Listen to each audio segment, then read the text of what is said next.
Well, these two political cartoons represent the symbols of the two major political parties in the United States. The Democratic Party, which is represented on the left by the donkey. Bottom line, this was a political cartoon that was drawn, and actually they were talking about Andrew Jackson, and basically saying that he was not a nice person. He was an ass. And but they showed Andrew Jackson kicking a lion, and the lion at that time represented the Republican Party. Um, and so Andrew Jackson was a Democrat, and he actually kind of got a kick out of it. He kind of liked being called that. And so the symbol stuck. Political cartoon really created the symbol for the Democratic Party. The cartoon over at the right is showing, if you notice, the donkey in lion's clothing, but kind of hidden. And the American vote, represented by the Republican Party, was about to overtake the Democratic Party. They thought that they were big and bad, but they were just pretending, and really the Republican Party and the American vote was much larger and was going to prevail. Um, makes a lot of sense right now, doesn't it?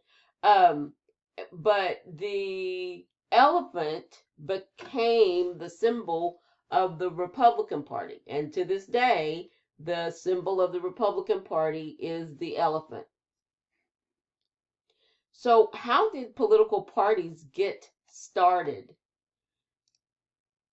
Well, I can tell you for sure, one thing is that George Washington was not impressed, did not encourage, and did not like the concept of people retreating to corners and working with their allies to get certain things done because they believed a certain thing.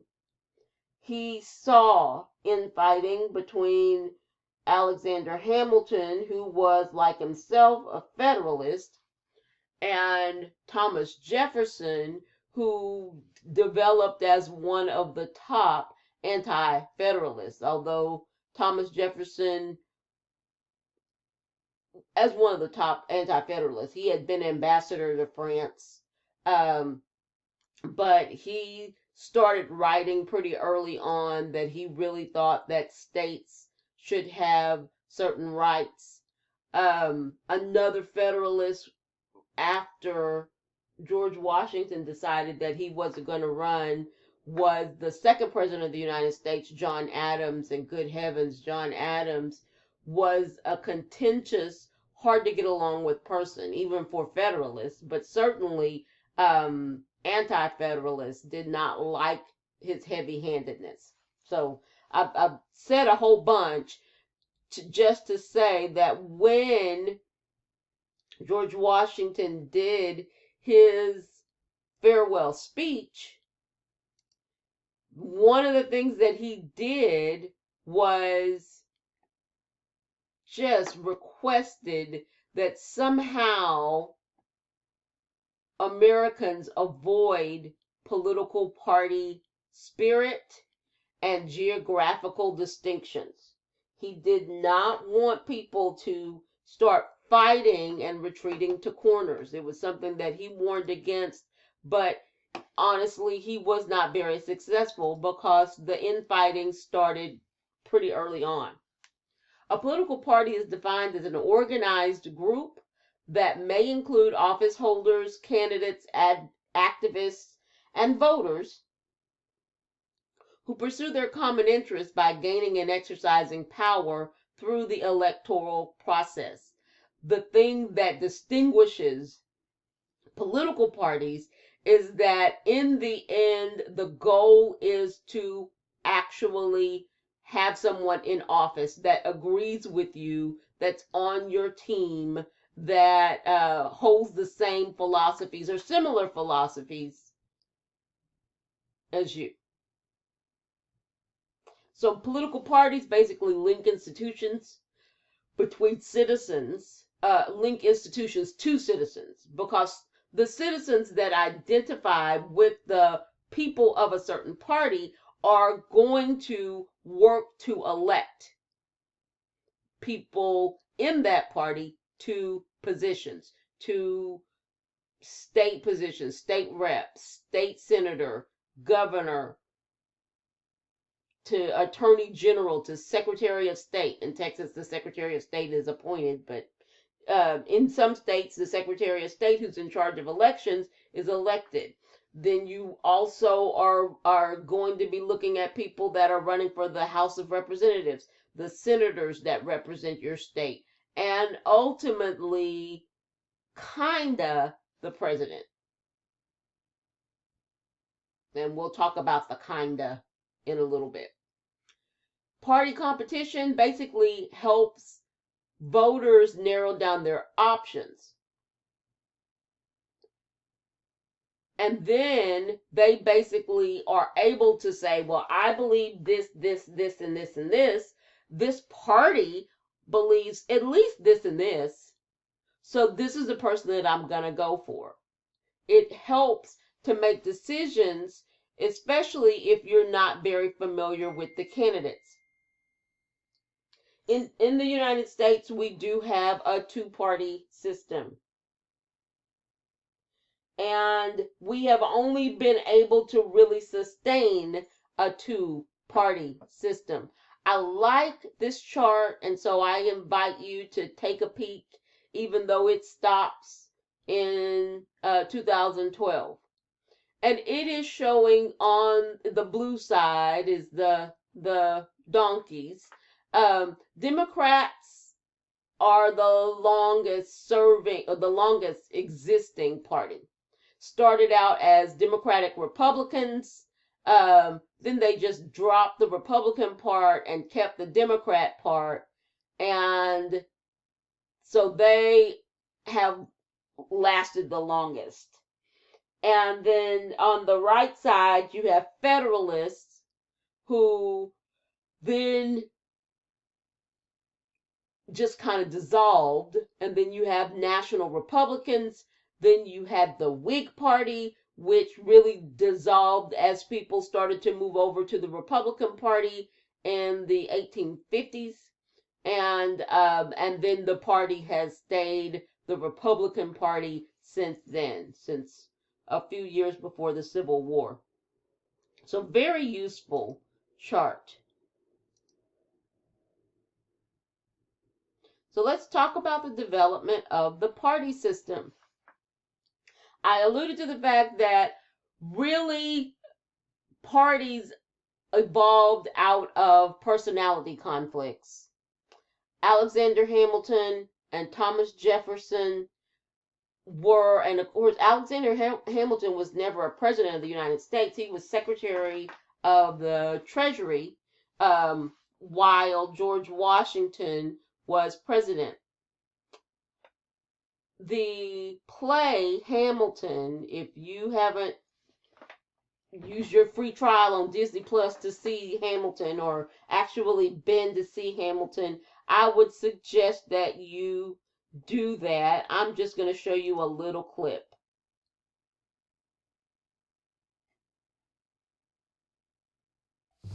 Past patiently waiting, I'm passionately smashing every expectation, every action's an act of creation. I'm laughing in the face of casualties of sorrow. I'm thinking past tomorrow. So what did I miss? What did I miss? Virginia, my home sweet home, I wanna give you a kiss. I've been in Paris meeting lots of different ladies. I guess I basically missed the late 80s. I traveled the wide, wide world and came back to this. There's a letter on my desk from the president. Haven't even put my bag down yet. Sally, be a lamb, darling, won't you open it? This is the president's assembly, the cabinet, and me, the secretary of state. Great that I'm already Senate approved. Close your nose and close your eyes. We want our leaders to save the day. You don't get a say on what they trade away.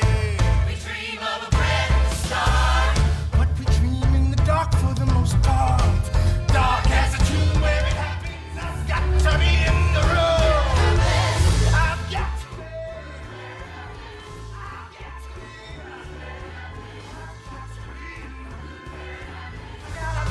I gotta be a little bit.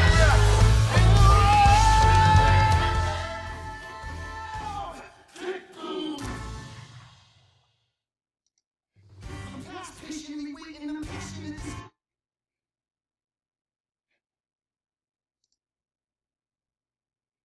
So, Alexander Hamilton, even though he was never a president of the United States, is on the $10 bill. Thomas Jefferson is on the $2 bill.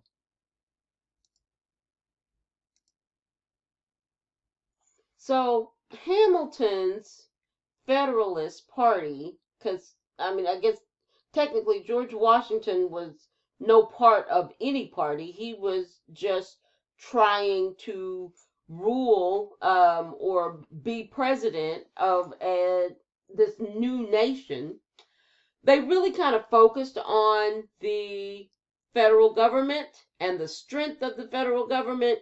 They were the people that defended ratifying the Constitution. If you'll remember, John Jay and Alexander Hamilton and Madison, who was really an anti-federalist, but Madison wrote the Federalist Papers, and really the election of 1800, when John Adams was defeated and Hamilton was really out of government, and Thomas Jefferson became the third president of the United States, kind of ended Federalist control. And so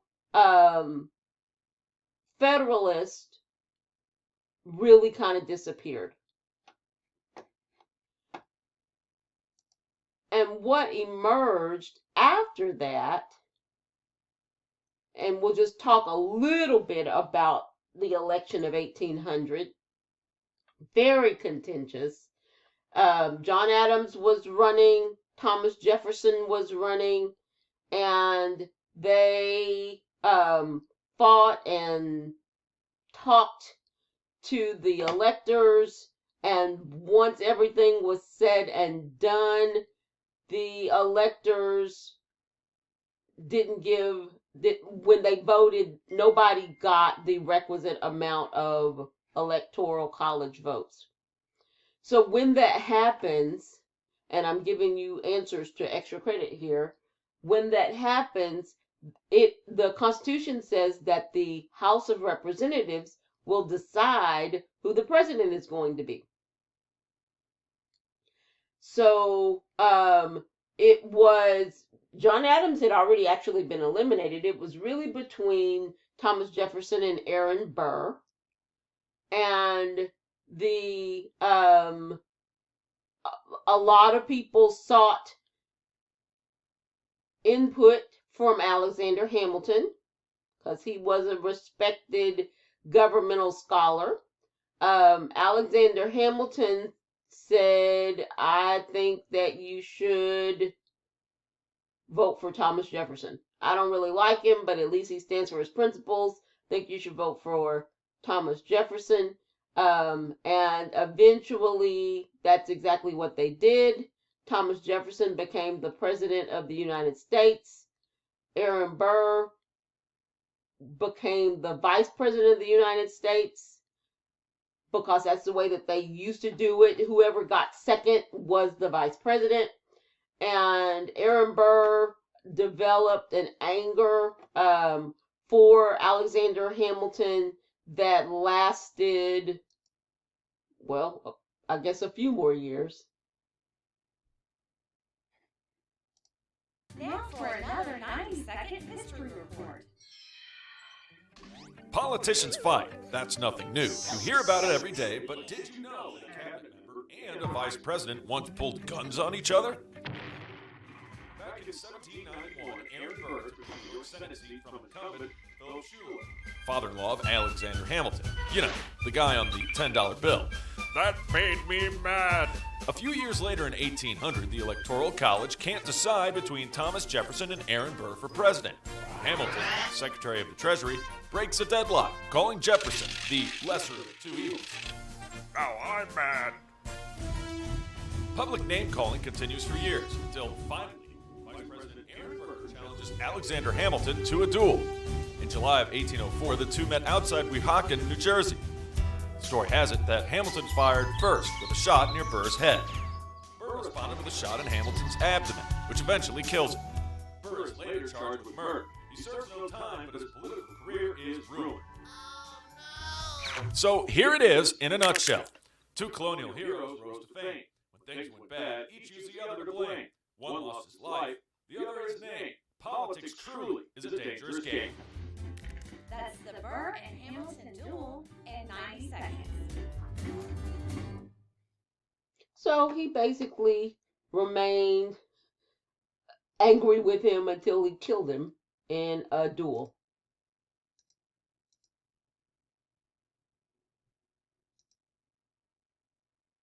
So you have the Federalists that really had started to die out.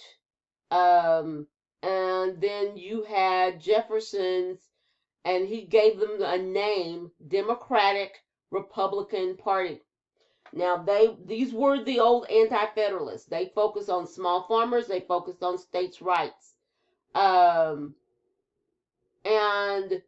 there were fights and arguments within the party, which is actually quite common.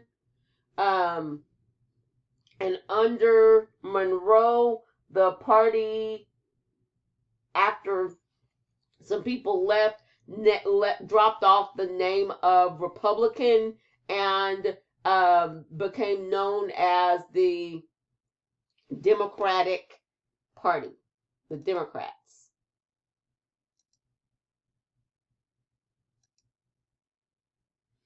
So 1824 to about 1860, the Democratic Party was still kind of the party of the people.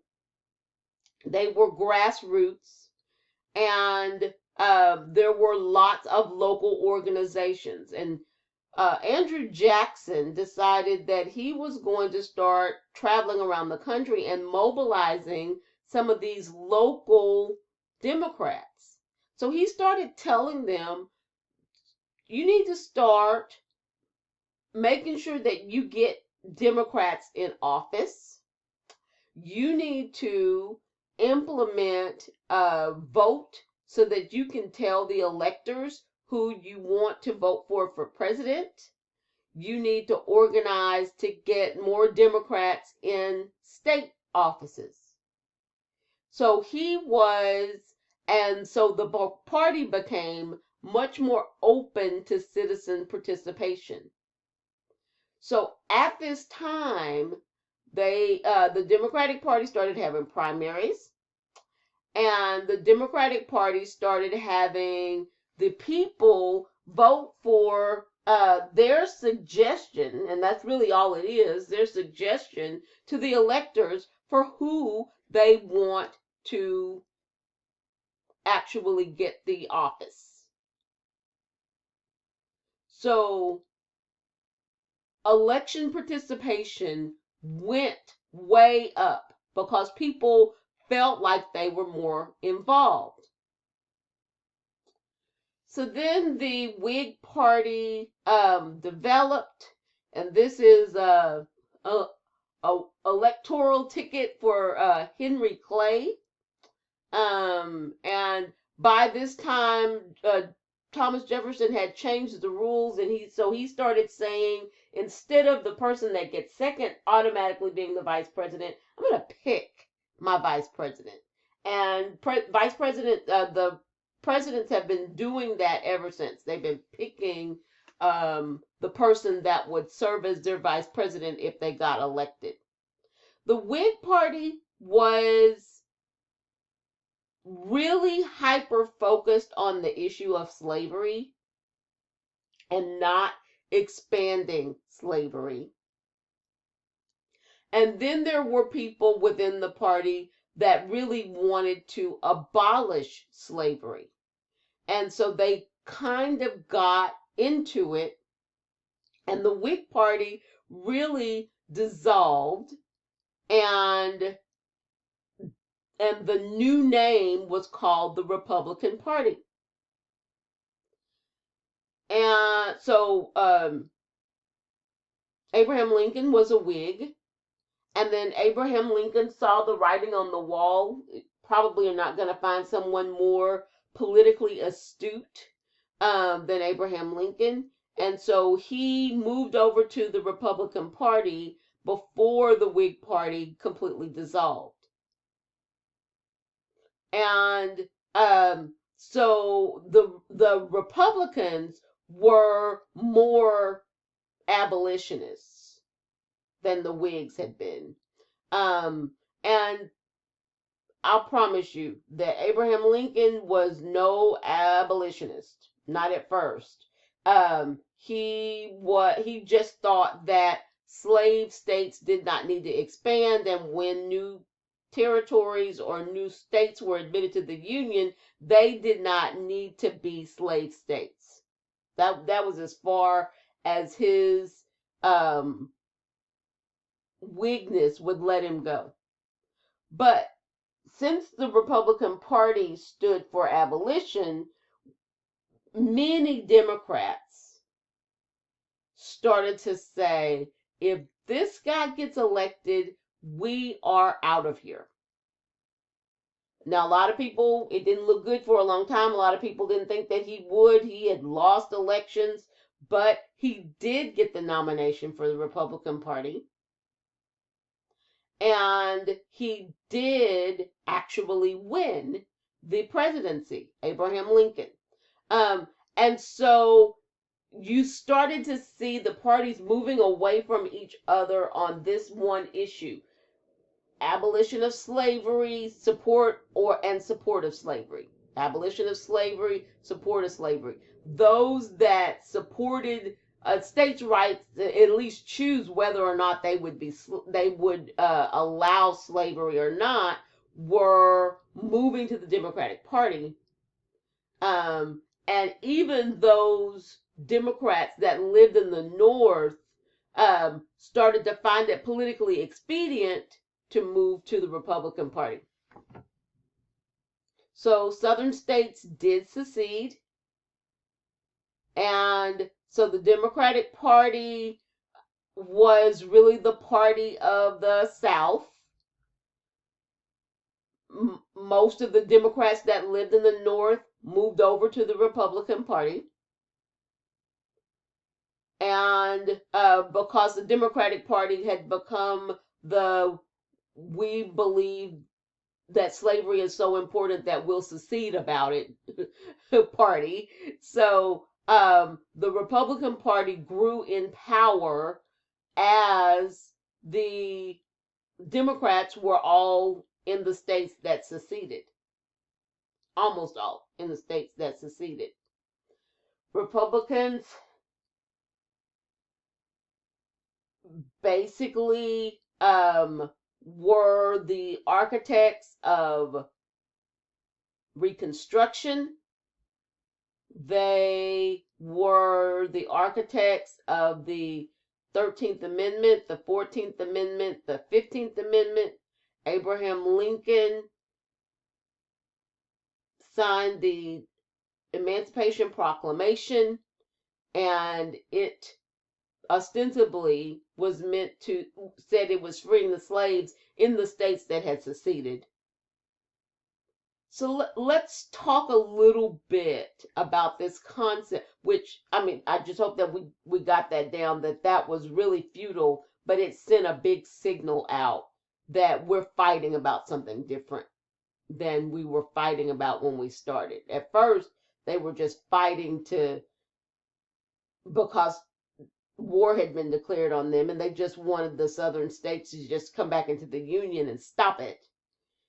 But at some point, there was a shift, and the goal of the Union was to end slavery and to allow former slaves to operate. Many former slaves served, if you've ever seen the movie Glory, actually served in the Union Army.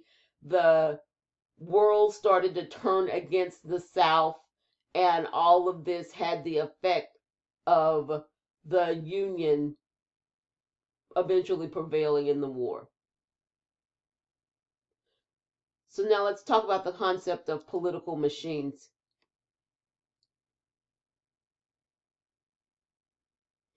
So as Andrew Jackson started to help his party organize,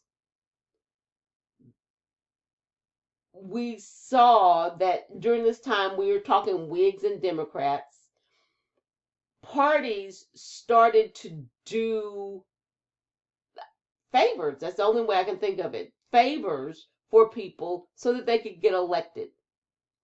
This was colloquially called the political machine. And this was basically how it worked. The political parties would find someone that was in dire straits. Their husband had lost a job. Their husband had been injured. They had been injured. They were on a street that was in ill repair. So they had to find some way to get the street repaired so that they could get to work and could get to the market. Issues like that were addressed by political parties, by leaders of political parties. So they would show up and they would get you a job. They would get you some food for your family. They would make sure that the roads were repaired. And in exchange for that, they got your vote. They would literally come back to your house with a ballot and say, hey, fill this out. You did not have to be a citizen to be able to vote.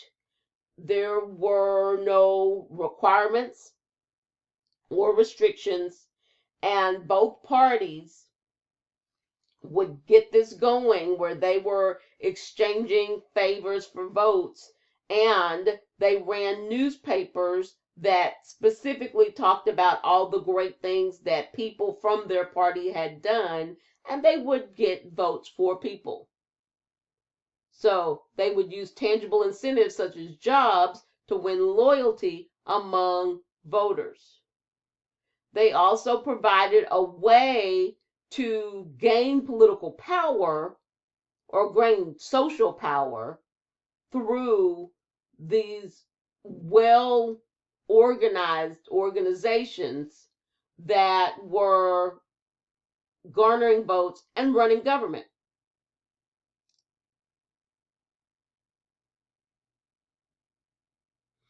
Now let's talk about the concept of realignment. Realignment. Now we are on the heels of another presidential election,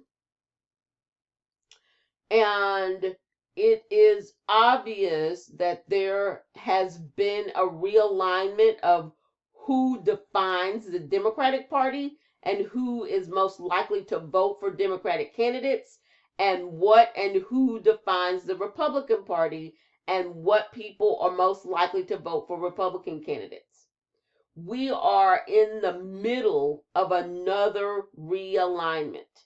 It's going to take a little while for us to figure out how the dust settled, but basically, over the years, what we have seen is that there is some divisive issue or a divisive person that captures people's attention and either leads them toward a certain political party or leads them away from a certain political party. Realignment literally means that someone leaves their party, the party that they have been faithful to, where they always voted for the people from that party, and completely move over to another party. That's realignment. We're going to talk about some of the times when there was political upheaval that led to realignment. Number one, 1850, 1860, the Civil War. So anybody that was not in favor of abolition, or that was anti-slavery, or that was anti-slave expansion, moved over to the Republican Party. And that was even people in the South.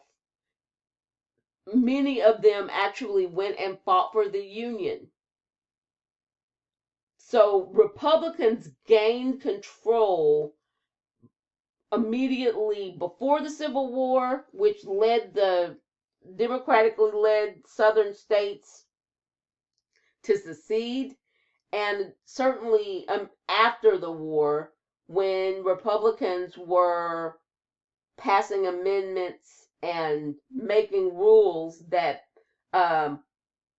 basically governed how and whether states would be allowed back into the Union. So the Civil War ended in 1865.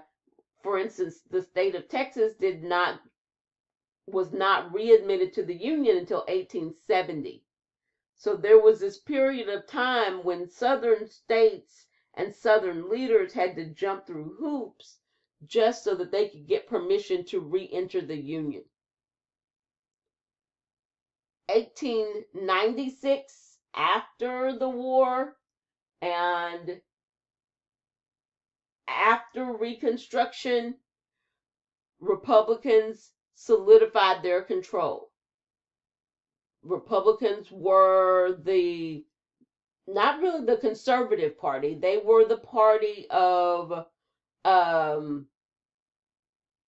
goodwill. They were the party of business. They were the party of business development. And while things were good, people were starting to flock to the Republican Party. Democrats are whiners. Democrats always see the bad side, was kind of the way that people looked at things. Then the Great Depression hit, and Herbert Hoover was running for re-election. Herbert Hoover was a Republican. Herbert Hoover just was not realizing what was happening in America, and he painted this rosy picture that everything was fine and everything was going to be fine, but people were literally lined up to get food because though they had a nice home and a couple of cars and a nice job as a CEO, their companies were closing. And so people felt like he did not meet the moment and understand that something huge needed to happen. And Franklin Delano Roosevelt kind of rode in and said, well, I've got some solutions, and it is as bad as you think it is. Don't think that you're crazy. It is as bad as you think it is, but I've got some solutions. Give me a chance. And as he campaigned around the country, there were several groups that moved from the Republican Party to the Democratic Party. Classic realignment in 1932. We sometimes call these people the New Deal Coalition. And they basically moved to the Democratic Party if they liked the idea of the government helping with solutions and helping states out. Remember, we talked about in chapter 3, federalism, helping states out by giving money to the states that they could then distribute to their citizens. They liked the thought of government solving problems, of the federal government solving problems that states just were not equipped to handle. They liked the idea of the federal government forming jobs and paying people to paint murals and to write poems and to take histories, but also to build the Hoover Dam, Tennessee Valley Authority. So they like the idea that government is here to fix things. And if you heard Roosevelt's fireside chats, he was saying, I can fix it. I know what's going on. I need you to remain calm because we have a solution. And so blue collar workers in the South and the North, African Americans, Catholics moved over to the Democratic Party in the early 1930s. Women had the right to vote for quite some time, and there was a huge shift of women to the Democratic Party because the Democratic Party was not discriminating even when they were offering jobs. So this New Deal coalition was a really big shift or realignment. Look at this map from 1928. Remember that red is Republican Herbert Hoover, blue is Democrat Al Smith. Al Smith won only a smattering of states, while Herbert Hoover won really everything except for the southern states and Massachusetts. By 1932, when people had a good healthy dose and did not like the taste of the Depression, Herbert Hoover was soundly defeated. That's just 4 years later, y'all. He was running for his second term. And look how blue that map is compared to 1928.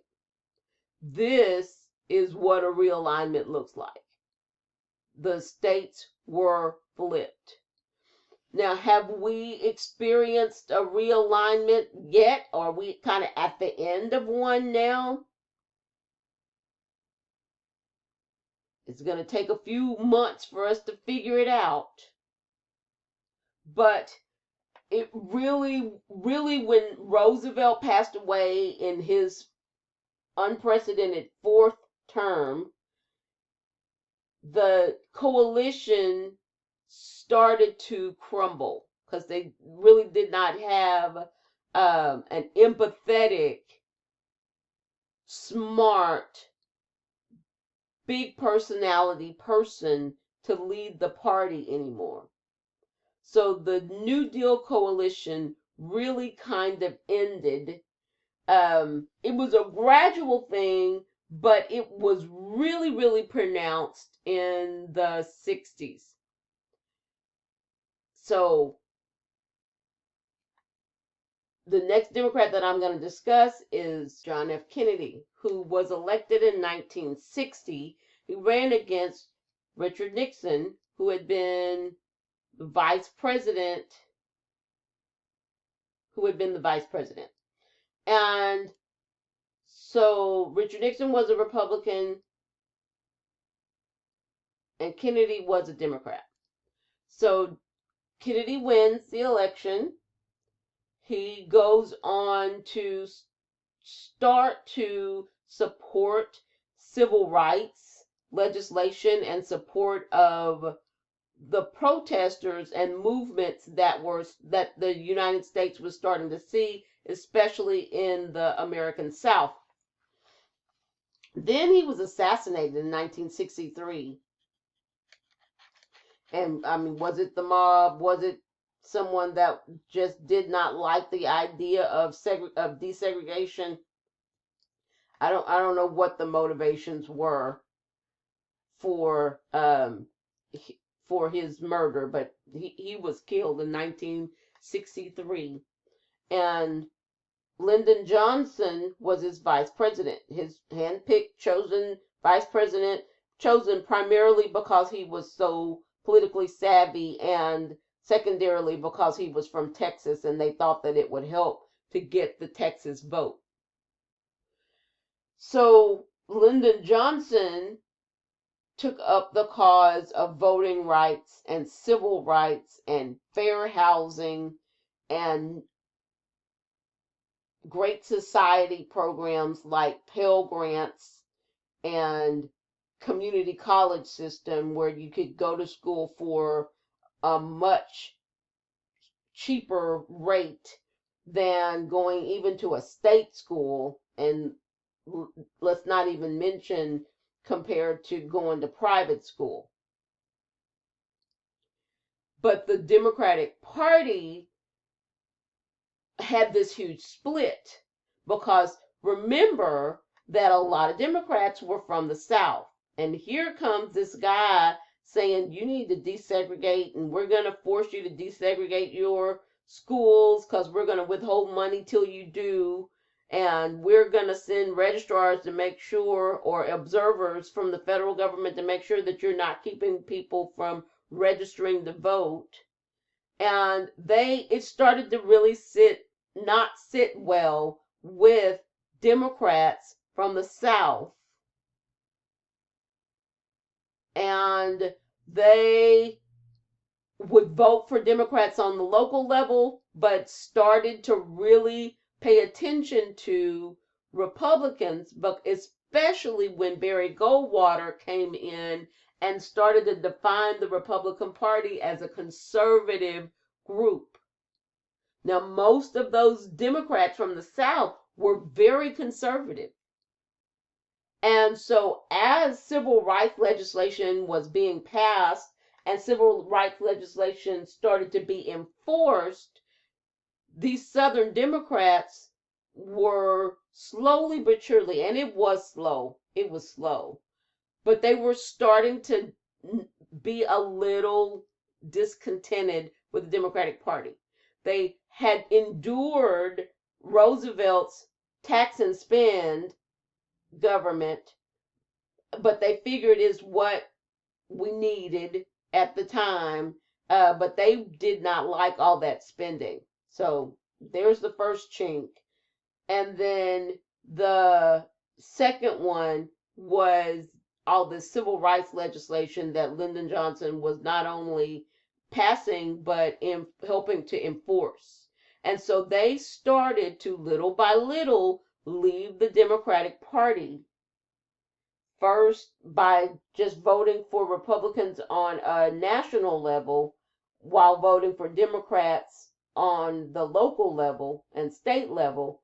But then little by little just moving completely out of the Democratic Party, back over to the Republican Party.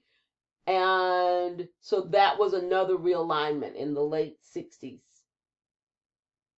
And some of those Republicans, some of those Democrats, we'll say it that way, some of those Democrats really did not like desegregation.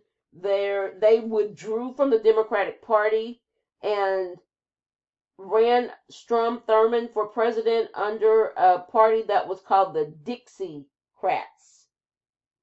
So they just were kind of in no man's land for a little bit, but they knew they didn't like desegregation. They knew that. They knew that they did not like people enforcing Brown versus Board of Education. They did not like desegregated schools and desegregated hotels and desegregated movie theaters. So they started to move over to the Republican Party because the Republican Party on the national level was starting to sing their song.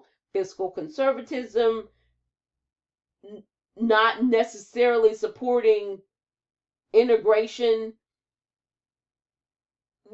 You didn't hear any well, I was about to say you didn't hear any serious and racist things, but you heard definitely the campaign.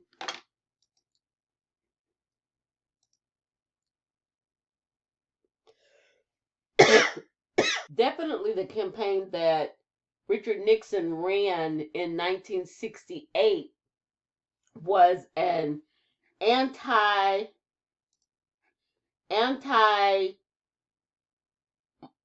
mob, law and order. We've got to figure out a way to stop all of these demonstrations, because there were multiple demonstrations in 1968 after Martin Luther King was assassinated. There were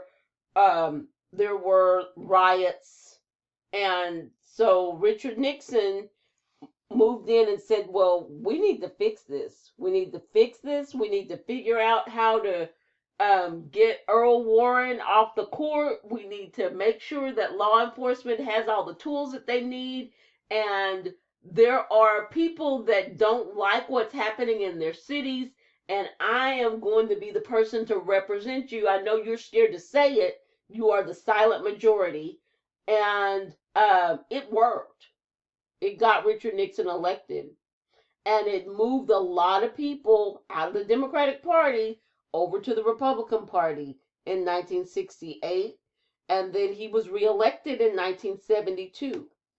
Now, he was reelected while he was trying to spy on the other side, and so he ended up resigning not too long after he was reelected. But be that as it may, this was the middle of the realignment for Southern Democrats and conservatives moving from the Democratic Party and all of its spending and supporting desegregation, moved over to the Republican Party.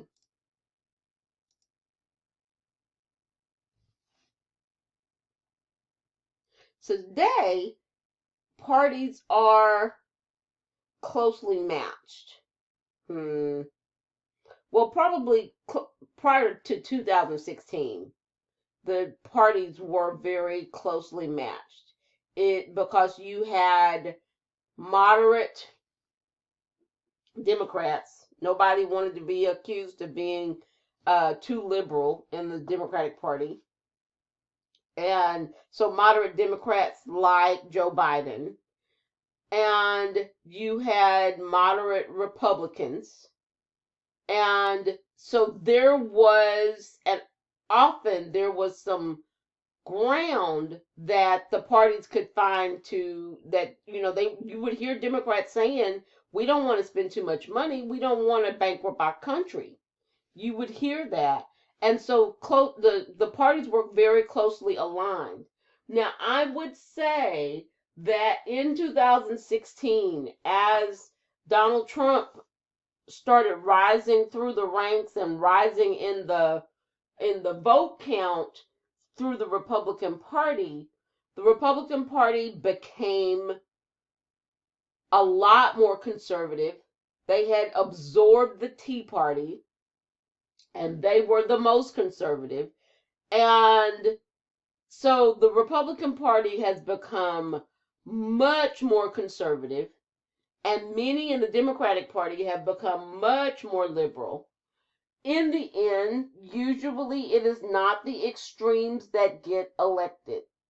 So in many ways, this election that we just finished is a typical realignment election. I mean, does it not have all of the hallmarks or all of the markers that we talked about for realignment? And what are those again?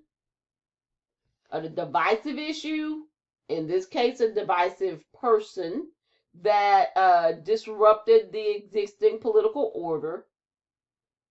A pandemic that is not very well under control, so has people very concerned.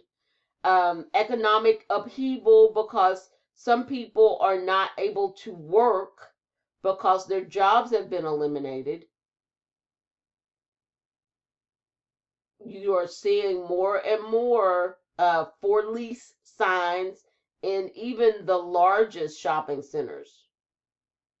So people were paying attention, and because people were very passionate either for or against Donald Trump, we saw record turnouts.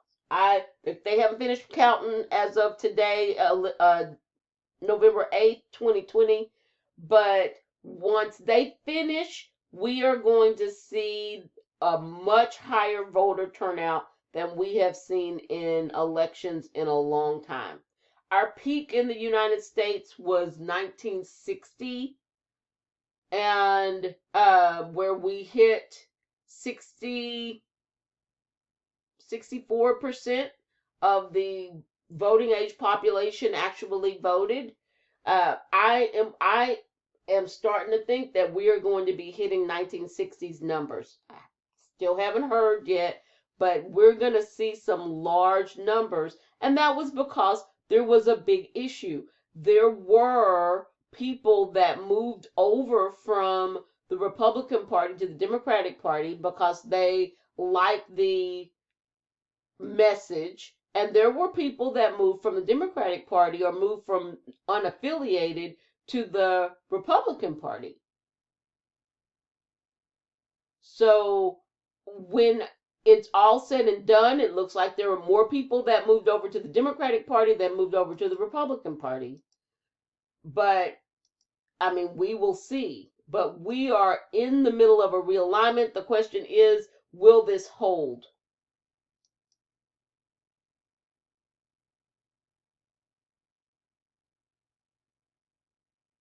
So just look at this. Starts in 1965, ends in 2016. Southern states, average percentage of Democratic House members by region. Southern states were a little over 80% in 1965 and down to 20% by 2015, 2016.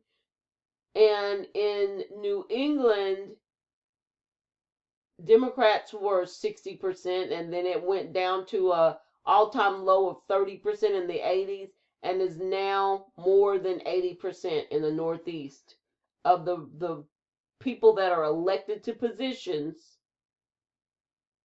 are Democrat.